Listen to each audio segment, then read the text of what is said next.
సరే మా దాయి గురించి నాకు ఏంటి తెలియదు కానీ నీ గురించి అయితే నాకు తెలుసు కదా. నువ్వు వెళ్ళటోడు నాకు తెలుసు, నువ్వు ఒకసారి మన అనుకుంటే ఎక్కడ దాకా వెళ్ళిపోతావు నాకు తెలుసు. అదే కదా నా భయం కూడా. శ్రీలక్ష్మి వాళ్ళ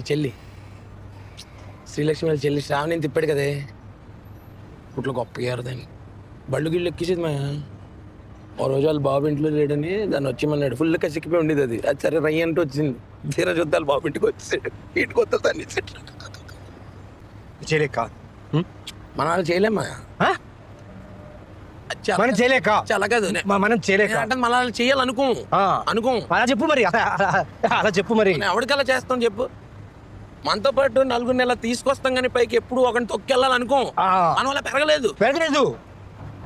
నేర్పారు ఎవరన్నా? లేదు. జిమ్కి వెళ్ళిమాయా నేను చూడు వెళ్తున్నాను. XXL ఉండేది లూజ్ అయిపోయింది ఇప్పుడు. సతీష్ కూడా అని మనోడు ఒకడు ఉన్నాడు, మన కుర్రోడే ఎరగ తీసేస్తాడు జిమ్. నువ్వు పొద్దున్న వచ్చి కొద్దిచ్చేయాలి అంతే అడిగి, మామూలుగా ఉండదు. అది చెప్పాడు పొద్దున్నే గోరువెచ్చని నీళ్ళలో తేనె నిమ్మకాయ రసం మాయా మొత్తం తీసేద్ది ఫ్యాట్. వాకింగ్కి వెళ్తున్నా మాయా శ్రీవల్లి కనపడింది వాకింగ్లో,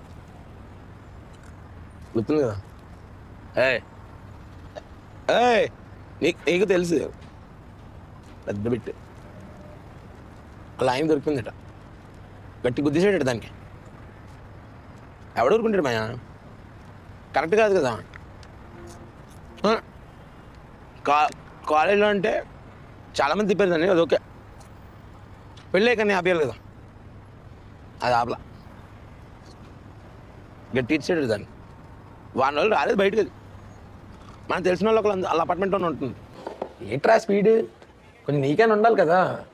అమ్మాయిలు అలా వెక్కిలుకుంటే గొప్ప చిరాకు నాకు. అలా అతుక్కుపోవడం ఎందుకు మరి, గ్యాప్ లేకుండా ఎక్కడికి వచ్చాయంటే చూసుకోవాలి కదా కొంచెం.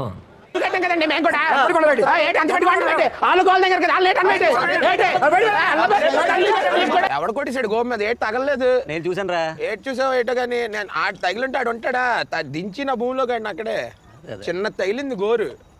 ఆ చిన్న తగిలిన దానికి అచ్చేయట్లేదు, నాకేటి లేదు.